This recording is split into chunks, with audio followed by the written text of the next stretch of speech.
പുറസംഘം ഉണ്ടായിന്. വന്നോ? എന്ത് സംഭവം? ഒരു കിറാതാണ്. അപ്പുറത്തെ വീട്ടിൽ പൈപ്പ് തുറന്ന്, പക്ഷെ ആ പൈപ്പ് പൂട്ടിട്ടില്ല.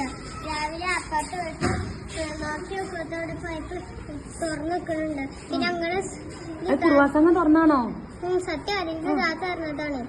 പിന്നെന്തൊക്കെ താത്തല്ലേ സുബൈക്ക് മദ്രസക്കൊന്നും പോവാനായില്ല. ഇപ്പച്ചിന്റെ ഫോൺ എടുത്താണ്ട് പഠിച്ചിന്. അതിന് കുറസംഘം ആ തട്ടൊക്കെ എടുത്താണ്ട് ഇതിന്റെ ഉൾക്കാണ്ട് നിങ്ങളെ ജനലിന്റെ ഉൾക്കിടാണ്ട് കൈ ഇട്ട് നിങ്ങളെ വീട്ടിന്റെ ഉള്ളിക്കാ. എന്നിട്ടാ എന്റെ ഉമ്മച്ചി കണ്ടില്ലപ്പോ?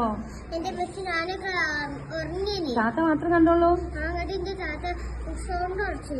അപ്പൊ അത് മുണ്ടാന്ന് പൂർവാസംഘം. എന്നിട്ട് എന്റെ താത്ത ഇരച്ചിന്റെ കുറസംഘൊക്കെ പോവാണെന്ന്. എന്നിട്ട് എന്റെ താത്ത ഡൈനിങ് ഹാളിലും എന്റെ റൂമിലും ഫോൺ ലൈറ്റ്